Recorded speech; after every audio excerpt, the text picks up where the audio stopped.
Falcon fan? It's boy Ricondo. Come back at you with another video. So today we're going to talk about Marcus Mariota and what we can expect for him this season. Before we get into that, guys, please go ahead and subscribe to the channel. Please hit the notification bell so you know when I drop another video.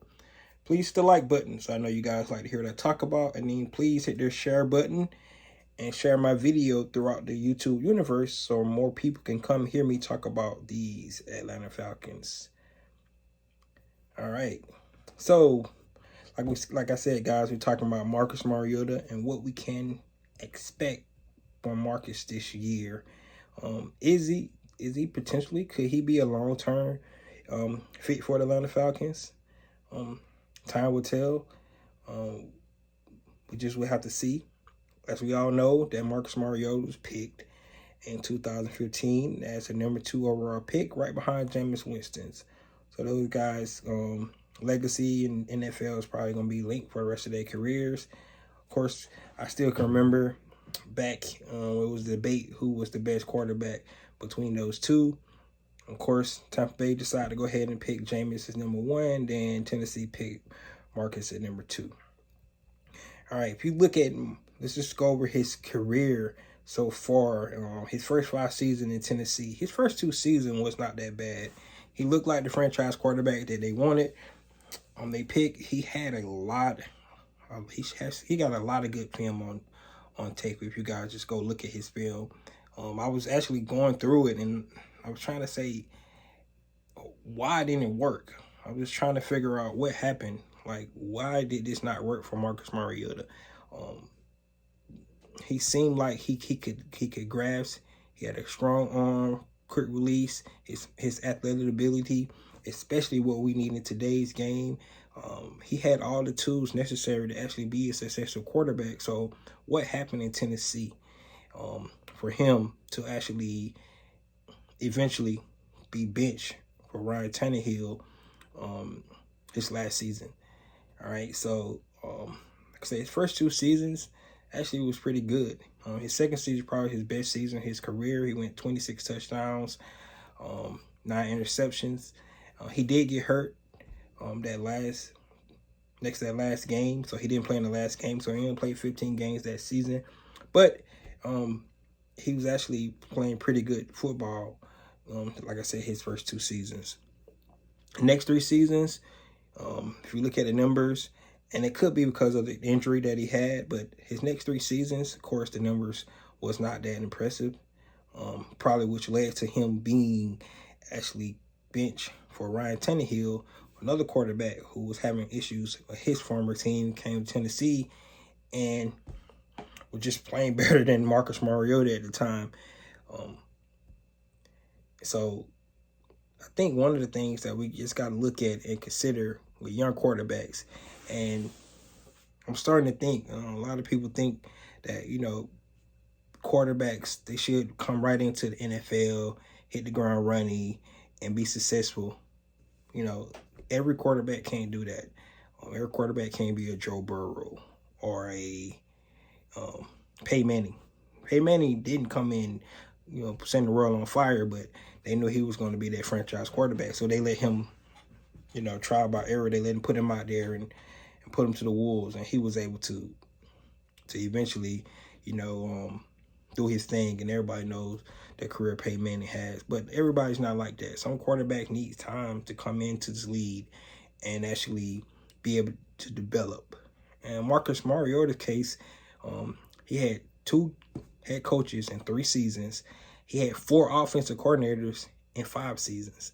So if you just put that in perspective, it's a lot of changing, especially when this guy played a certain way and when he was in Oregon.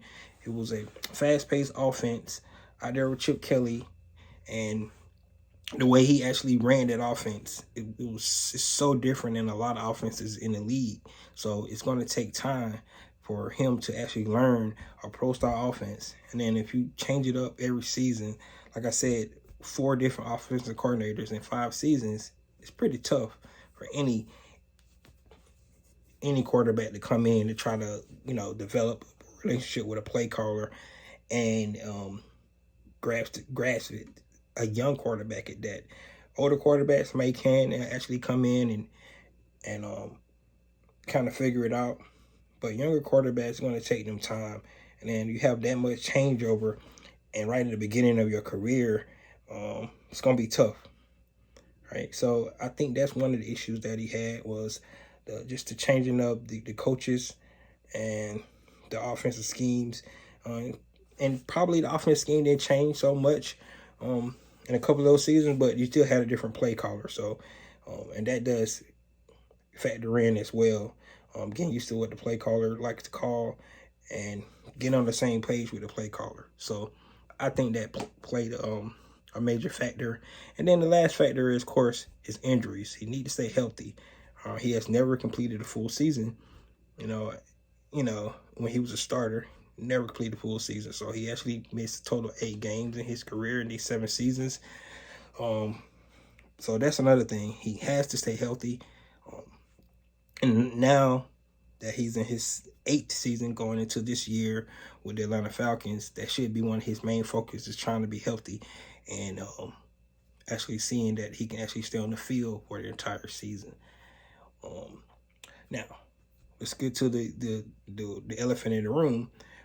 So, like I said, he was Tennessee and he got benched. At the time he was benched, his offensive coordinator was Arthur Smith. So, question is, if Arthur Smith didn't believe him in Tennessee, why would Arthur Smith believe in him now in Atlanta? That's a great question.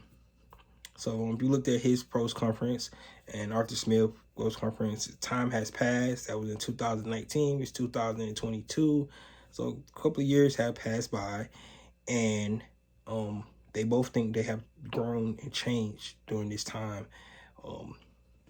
Marcus Mariota, realizing that he probably needed a reset, he went over to Vegas and actually had him a good role there. Actually came in and played some spot minutes, doing certain things for the Raiders, helping those guys win games as well. He actually came in, and if you go look at one of his games, I think it was in 2020, where he came in after Derek Carr went out, actually had a pretty good game. Showed some of the things he had showed in the past when he's with Tennessee in his first 2 seasons. So it's still there. It is still there. But maybe that time him actually being a backup actually probably would help. Actually probably helped him a whole lot.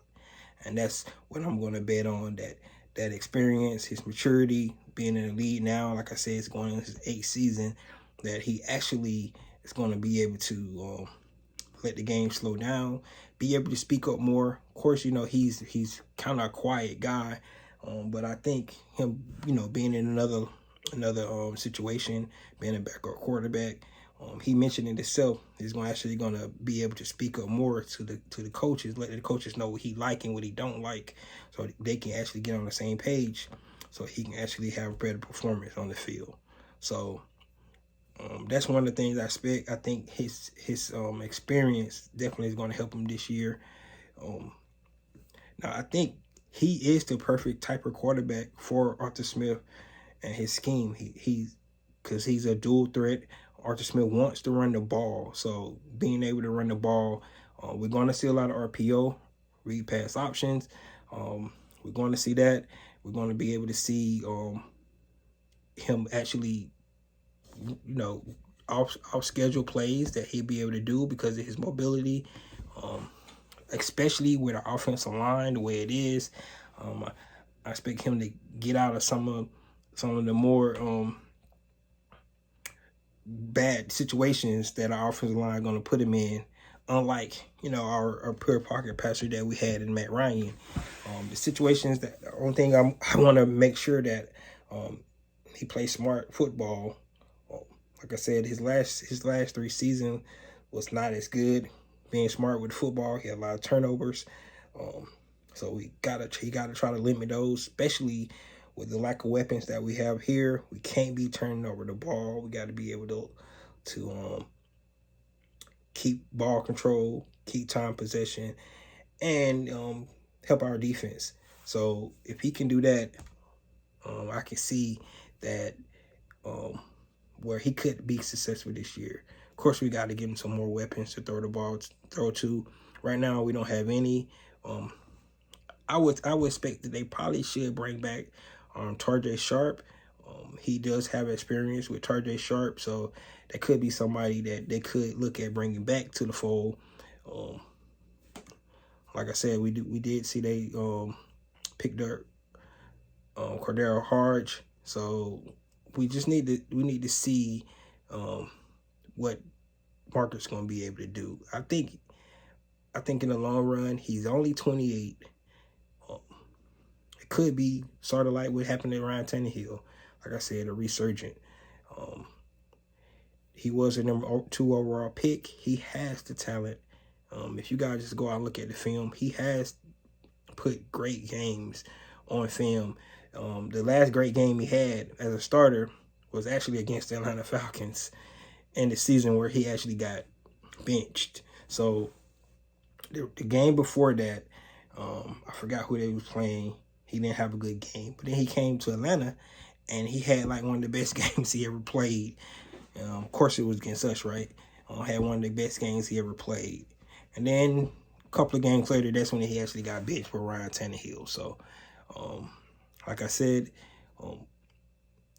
communication, we really don't know what happened. But those guys do know what happened. Both of them, Arthur Smith and Marcus, knows what happened.